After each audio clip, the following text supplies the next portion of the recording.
ইতালির মিলান নগরীতে একটি হাসপাতালে চিকিৎসকের সহযোগী হিসেবে কাজ করেন বাংলাদেশি অভিবাসী নারী জান্নাত ফেরদৌস। স্বপ্নের গন্তব্য ইউরোপে থিতু হতে দীর্ঘদিন ধরে চেষ্টা করে অবশেষে ইটালিতে যেতে সক্ষম হন তিনি। তার এই যাত্রা শুরুতে খুব একটা সুখকর ছিল না। দালালদের কাছে টাকা দিয়ে প্রতারিত হয়েছেন কয়েকবার। অবশেষে ভাষা ও কর্মদক্ষতা নিয়ে সেখানে পৌঁছান তিনি। তার মতে কাজের দক্ষতা অর্জনের পর সঠিক মাধ্যম ধরে ইউরোপে যাওয়া উচিত। ইতালির মিলান শহরে বাস করি আমি।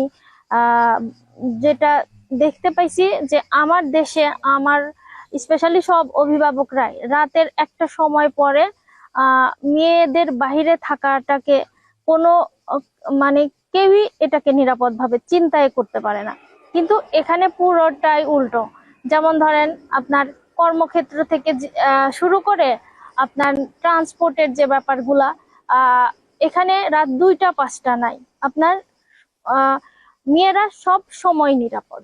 এক একটা দেশ তার নিজস্ব ভাষা নিয়ে তারা সেটাকে খুবই এত বেশি প্রাধান্য দেয় যেটা আসলে আমরা বাংলাদেশ থেকে বুঝতে পারি না। হ্যাঁ, এখানে আসলে সেটা আমরা খুব ভালোভাবে বুঝতে পারি। তো সেই জায়গাটা থেকে প্রথমে আগে একটা দেশকে সিলেক্ট করা, তারপর সেই দেশের ভাষাকে রপ্ত করা, পাশাপাশি যদি ইংলিশটাকে রপ্ত করা যায় তাহলে আশা করা যায় আলহামদুলিল্লাহ কোনো অসুবিধা হওয়ার কথা না। প্রথমে কোনো কিছু কেউ কিছু পারে না, প্রত্যেকটা ব্যাপারে ইন্ডিভিজুয়াল যে ব্যাপারগুলা সেখানে আপনার চেষ্টা থাকলে চেষ্টার পরে আপনি দক্ষ হবেন। দক্ষ হইলেই আপনি সেখানে 100% আপনি সব রকম ফ্যাসিলিটিস পাবেন।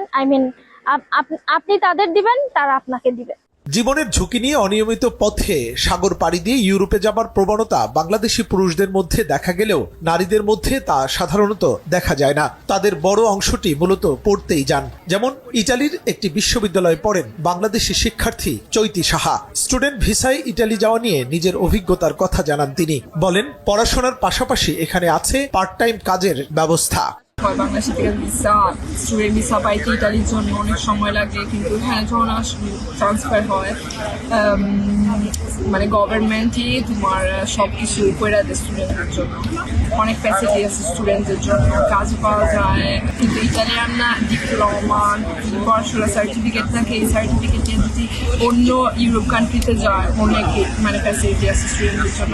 মেয়েদের জন্য তো নিরাপদ নিশ্চয়। হ্যাঁ, অনেক নিরাপদ, অনেক সেফ বা কোনো সমস্যা নাই। যদি ফেমাস প্লেসেস যেগুলো, এগুলোর মধ্যে সবসময় পুলিশ আছে, সিকিউরিটি গার্ড থাকে, কোনো সমস্যা হয়। মেট্রো সেফ, সব জায়গায় সিকিউরিটি ক্যামেরা আছে, কোনো সমস্যা হয়। আমি এখানে 12 বছর ধরে ইটালিতে, আমি কোনো সমস্যা হয়।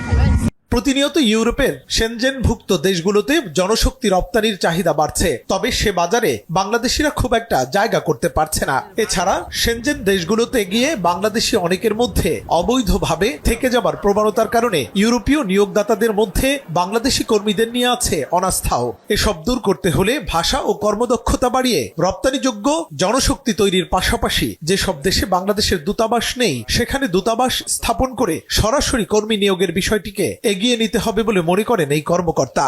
বাংলাদেশ সরকার বা আমাদের ওই নিয়োগকারী কর্তৃপক্ষ অথবা যদি সংশ্লিষ্ট দেশ যে রাষ্ট্র বাংলাদেশে কর্মীর আগ্রহ প্রকাশ করে, তাদের যে বাংলাদেশে এম্বাসি আছে বা সেনজেনভুক্ত যে সমস্ত মিশন আছে, সেই মিশনের মাধ্যমে যদি ভিসার অফার আসার পর ভিসাটা বাংলাদেশ থেকে স্টাম্পিং করা হয়, দেওয়া হয়, অথবা অনলাইনে ভিসা দেওয়া হয়, তাহলে যেটা আমরা ভেরিফাই করতে পারবো, তাহলে ইউরোপের বাজারটি আমাদেরকে ধরা যাবে।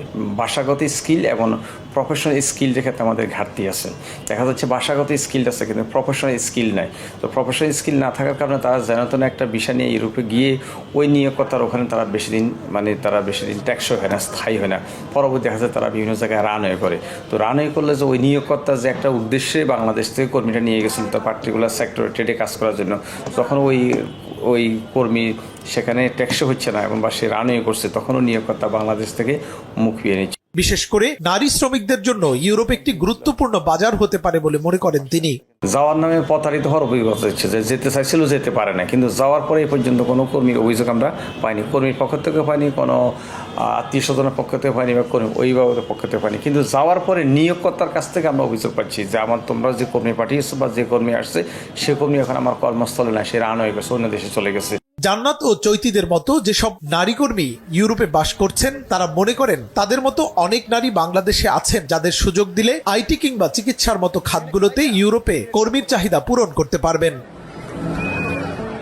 মুহিবুল্লাহ মুহিব, বাংলা ভিশন, ঢাকা।